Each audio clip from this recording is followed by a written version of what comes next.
You know what Leonard Funk did that day in Belgium? January 45. Yeah, I heard about it. The whole damn 8th Air Force heard about it. 90 Germans, one Thompson. Guy laughed in death's face and walked away. Me? I did something different that winter. I screamed and nobody walked away. My name is Robert Hayes. People call me Bobby, always have. I'm 101 years old now, sitting here in Dallas with a dog named Rex who won't leave my side. You want to know why? Because Rex can smell it on me. The fear, the nightmares, the guilt. I was a tail gunner on a B-17, and I watched my friends burn alive. Let me tell you what they don't put in the history books. March of 25, Dallas, Texas. Hot as hell. That's when I came into this world. My daddy worked cotton fields until the Depression crushed him like a bug under a boot. We had nothing, I mean nothing. Some nights we ate flour paste just to stop the stomach pains. But I was charming. Yeah, I'll say it. I could talk my way into anything. Got my first kiss at 14. Got my first job at 15. By the time Pearl Harbor happened, I was already working at a machine shop making parts for farming equipment. December 7th, 41, Sunday morning. I was 17 years old listening to the radio with my mama. Then the news came. Japan attacked Hawaii, thousands dead. The whole country went insane overnight. I didn't wait for the draft. March of 43, couple months after my 18th birthday, I walked into the recruitment office in downtown Dallas. I want to fly, I told the recruiter. He looked at me. Skinny Texas kid, 5'10", maybe 160 pounds soaking wet. Smiled like I owned the world. You got guts, son, he said, but guts don't keep you alive up there. He was right, but I didn't know that yet. They sent me to gunnery school, Kingman, Arizona. You ever fired a .50 caliber machine gun? It's not like the movies. The recoil hits you like a mule kick. The sound, God, the sound, it tears through your skull. You feel it in your teeth. They trained us to shoot at moving targets. Clay pigeons, toed sleeves. We'd fire thousands of rounds until our hands bled and our ears rang so loud we couldn't hear the instructor screaming. You're not shooting targets, Sergeant Morrison would yell. You're shooting men, German men, Japanese men, men who want to blow you out of the sky and watch you burn. I was good, real good, top of my class. They gave me the tail gunner position, the stinger, they called it, most isolated spot on the plane. Cramped little bubble at the back, 250 cals, and nothing between you and the enemy fighters but plexiglass and prayer. June of 44.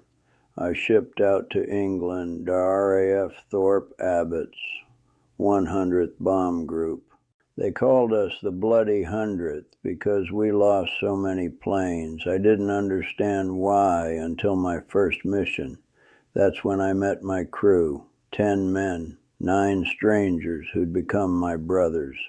Captain Jim Morrison was our pilot, 30 years old, married, 2 kids back in Ohio. We called him Lucky, calm under fire, never panicked, never. Danny Kowalski, co-pilot, 22, Polish kid from Chicago, funny as hell. Could make you laugh in a hailstorm. Robert Chen, navigator. First generation Chinese-American, brilliant, could plot a course through hell and back. Marcus Hawkins, bombardier, Texas boy like me. We bonded instantly. He was the one who nicknamed me Charming Bobby. Mike O'Brien, radio operator. Irish, loud, always singing. Frank DeLuca, flight engineer. Brooklyn tough guy, scared of nothing. Tommy Wright, ball turret gunner, smallest guy on the crew, barely 5'4". Fit perfectly in that death trap under the plane. Eddie Martinez and Joe Sullivan, waist gunners. Best friends, inseparable and me, tail gunner Bobby Hayes. We called our plane Texas Rose, Jim's idea, said it reminded him of his wife. August 12th, 44, first combat mission, target Munich. They woke us at 3 in the morning, briefing at 4, breakfast, eggs, toast, coffee. I couldn't eat, my hands were shaking. First time, Danny asked me. Yeah, you'll be fine, kid, just keep your eyes open and your finger on the trigger. We took off around 6:30. 36 B-17s in formation, 18,000 pounds of bombs between us. Our job was simple. Fly into Germany, drop the bombs, fly home. 6 hours, easy. Nothing about war is easy. We climbed to 25,000 feet. It was cold, I mean cold. 50 below zero, the oxygen mask froze to my face, my fingers went numb even through the heated gloves. Then we crossed into German airspace. That's when the flak started. You ever seen flak? It's not like fireworks, it's murder in the sky. Black puffs of smoke that explode around you. Each one is a shell filled with shrapnel, designed to shred metal and flesh. Boom, boom, boom. The plane shook. I gripped my guns.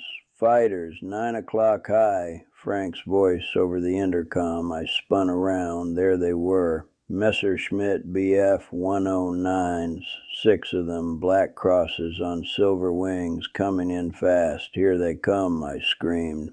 The first one dove at us. I opened fire. Tracers arced through the sky. The noise was deafening. My whole body vibrated. I missed. He fired back. Bullets punched through the tail. I felt the impact, metal screeching, wind howling through the holes. Bobby, you hit? I'm good. I wasn't good. I was terrified. The fighter came around again. This time I led him, squeezed the trigger, watched my tracers walk up his fuselage. He exploded, just exploded. 1 second he was there, the next, fire and debris. I'd killed a man, my first kill.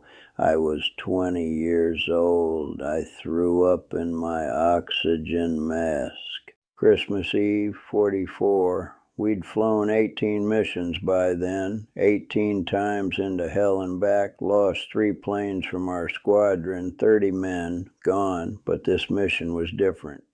Target, Luftwaffe airfield outside Berlin, deep penetration, maximum danger. They told us half the group might not come back.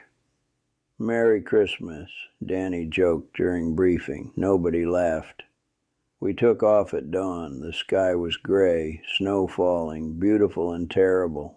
The formation was tight, 30 B-17s. We were in the second wave, right side of the diamond. Texas Rose hummed beneath us. Everything felt wrong. The air was too quiet. Then the Me-262s showed up. Jet fighters, the new German secret weapon. Faster than anything we'd ever seen. They came out of the sun like demons. Brake right, Jim threw the plane into a dive, too late. The jet screamed past, cannons blazing. The plane next to us, lucky lady, took a direct hit. The wing folded, just folded like paper. She spun down, trailing fire. Parachutes, I see parachutes. Only 3. There were 10 men on that plane. The jets came back. This time they hit us. Bang, bang, bang. Cannon shells tore through the fuselage. The radio operator position exploded. Mike O'Brien never knew what hit him. 1 second he was singing White Christmas.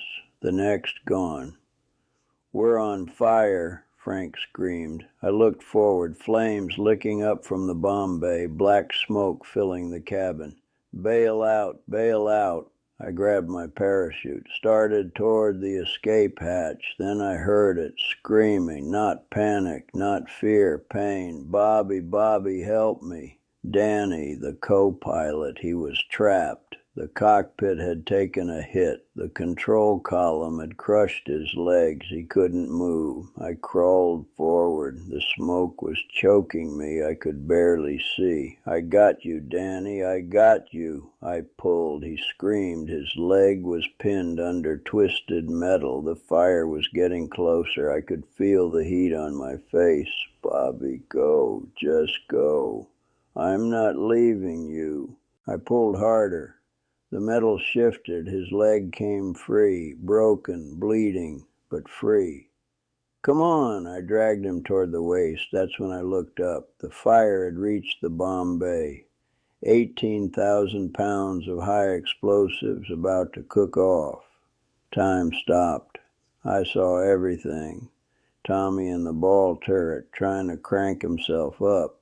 Eddie and Joe at the waist gun still firing. Frank trying to put out the fire.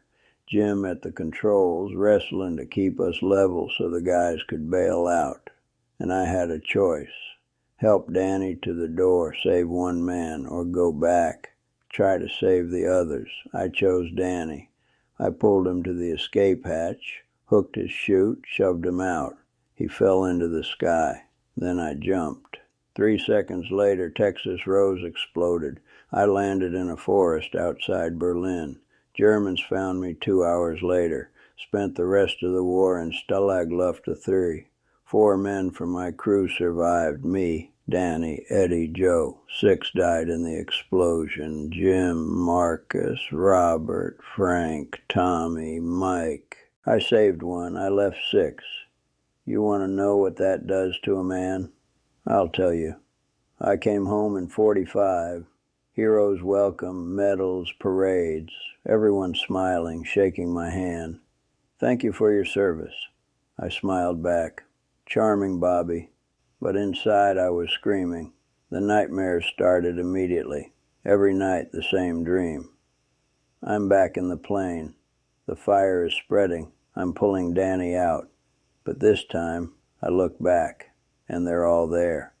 Jim, Marcus, Frank, Tommy, all of them, looking at me, reaching for me.